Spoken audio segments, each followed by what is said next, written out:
योगी आदित्यनाथ के प्रदेश में मानवता को शर्मसार करने वाली घटना सामने आई है, जिसने हैवानियत की सारी हदों को पार कर दिया है। गाजीपुर जनपद के करंडा ब्लॉक में निशा विश्वकर्मा की 4 युवक दुष्कर्म करने के बाद हत्या कर देते हैं और हत्या इतनी विभत्स होती है कि पूछिए मत।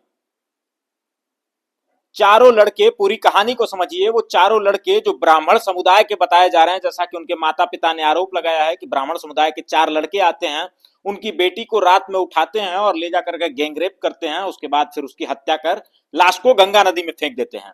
बातचीत करेंगे, हमारे साथ चौधरी मुकेश निषाद हैं, यहीं के नेता हैं। अब सबसे बड़ा सवाल नेताओं से ही होगा कि आखिर ये लोग राजनीति करते हैं यहीं रह करके, उसके बावजूद ऐसी घटनाएं घट जाती हैं और सरकार और शासन प्रशासन के उस दावे पर भी सवाल खड़े होते हैं जो दावा सरकार आए दिन मंचों से करती है कि अपराधी उत्तर प्रदेश छोड़ के भाग चुके हैं। उत्तर प्रदेश में जीरो टॉलरेंस की नीति है, महिलाएं इतनी सुरक्षित हैं कि अगर इस चौराहे पे कोई उनके साथ छेड़खानी करेगा तो अगले चौराहे पे उनका सामना यमराज से होगा। वो यमराज लगता है छुट्टी पे है इन दिनों।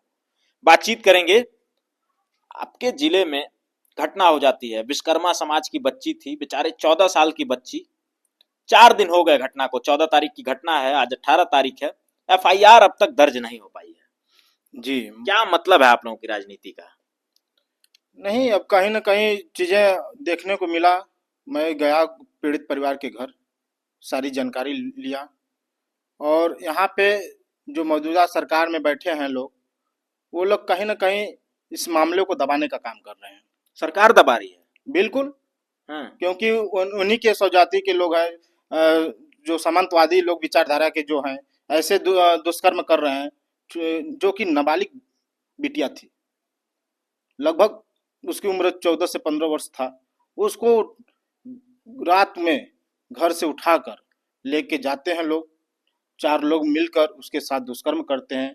दुष्कर्म करने के बाद पता चला, हम बात किए उनके परिजनों से, परिवार से, तो बोले कि उसके साथ दुष्कर्म करने के बाद उनका कहना था कि उसको मारकर जो जमनिया पुल था उस पे से फेंक दिए लोग। तो 4 दिन हो गया, एफआईआर दर्ज नहीं हुई। लगता है एफआईआर दर्ज होगी। प्रशासन एफआईआर क्यों नहीं दर्ज कर रहा है? क्यों नहीं करेगी? हम लोग जैसे नौजवान आगे आएंगे। मैं खुद जिम्मेदारी लेता हूँ, अपने आप जिम्मेदारी लेता हूँ। थाने पे मैंने बात किया, उनको बोला कि 1 दिन का और मोहलत आपको देते हैं, एफआईआर आप करा दें, नहीं कराते हैं तो मैं अनशन पर बैठने का काम करूंगा। तो क्या कहा? उन लोगों का जवाब क्या था? बोले कि नहीं नेताजी, हो जाएगा एफआईआर, उस मामला भी जांच में है, ये चीजें लिपापोती का मामला कर रहे हैं वो लोग। बात करने से ऐसा लगा मुझे। किसका दबाव है? कुछ उन लोगों ने कहा कि दबाव है, ऊपर से प्रेशर है, कुछ नहीं, ऐसा तो कुछ नहीं कहा, लेकिन मैं बोल सकता हूँ, कह सकता हूँ कि नहीं, कहीं ना कहीं जो सरकार में बैठे हैं उनका दबाव है। उन लोग बचा रहे हैं? बिल्कुल बचा रहे हैं, आरोपियों को बिल्कुल बचा रहे हैं, क्योंकि सामंतवादी हैं लोग। जो स्वजाति उनके पार्टी के भी लोग उसमें शामिल हुए हैं। निषाद जी, ये बताइए, पहले तो निशाने पे यादव थे, मुस्लिम थे, अब तो विश्वकर्मा समाज की बच्ची भी आ गई। देखिए, हैवानियत जाति को नहीं देखती। जिसका वो चीज सर पे चढ़ जाती है हैवानियत करने के लिए, तो कोई जात धर्म नहीं देखता। ऐसे लोगों को मैं कहूंगा प्रशासन से कि जल्द से जल्द इनके सलाखों के पीछे हो और फांसी दिलाने का काम करे, जो कि बच्ची के साथ न्याय हो। उनके परिवार भी चाहते हैं कि नहीं, बच्ची तो चली गई हाथ से, अब बच्ची तो आने वाली है नहीं, तो बस यही चाहते हैं लोग। मैं प्रशासन से भी, सरकार से गुहार लगाता हूं कि पीड़ित परिवार को जल्द से जल्द न्याय मिले। चलिए, ये कोई पहली घटना नहीं है। चंदौली की वही निशा यादव। प्रशासन से क्या उम्मीद करेंगे? प्रशासन की जो कार्यवाही थी वो हम सभी लोगों ने देखा, जो काला कारनामा था वो हमने देखा।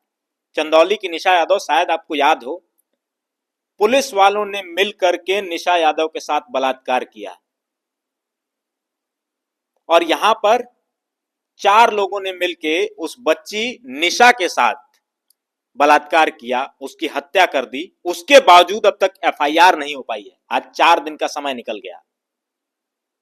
जो सरकार अपने आप को कहती है कि हम महिलाओं के सबसे बड़े हितैषी हैं, महिला सशक्तिकरण का अभियान चलाया जाता है, बेटी बचाओ बेटी पढ़ाओ का नारा देती है सरकार, बेटियां बच कहां रही हैं? बचें तब तो पढ़े ना। सरकार से ये सवाल है और सीधे तौर पे जो उंगलियां हैं वो सरकार के दामन की तरफ उठ रही हैं कि वहीं जब अपराधी कोई पिछड़ा होता है, कोई दलित होता है, कोई अल्पसंख्यक होता है, तो उसके घर के बाहर बुलडोजर खड़ा मिलता है या उसका घर रातों रात जमींदोज कर दिया जाता है। लेकिन वहीं जब आरोपी कोई ठाकुर हो, कोई ब्राह्मण हो, सवर्ण समाज से हो, तो न एफआईआर लिखा जाता है, न किसी तरह की कोई कार्रवाई होती है। सरकार की इस दोहरे चरित्र पर, इस दोहरी मंशा पे सवाल खड़े होते हैं। अब देखना यह होगा कि निशा विश्वकर्मा के मामले में क्या होता है। क्या एफआईआर दर्ज होती है या चौधरी मुकेश निषाद की तरह नेता अनशन पे बैठते हैं? उसका भी क्या होता है? एक लंबी लड़ाई चलती है, तमाम चीजें होती हैं। आपने देखा होगा, अगर इस प्रदेश के मुखिया के न्यायिक चरित्र की बात की जाए, आप लोगों ने देखा होगा, आप लोगों को एक कांड याद होगा, देवरिया जनपद में हुआ था, प्रेमचंद यादव की हत्या हुई थी। इसी सूबे के मुखिया योगी आदित्यनाथ ब्राह्मण परिवार के घर तो जाते हैं, लेकिन प्रेमचंद यादव के घर नहीं जाते हैं। यह साफ साफ दर्शाता है कि उन्हें कितनी नफरत है पिछड़े और दलित जाति के लोगों से।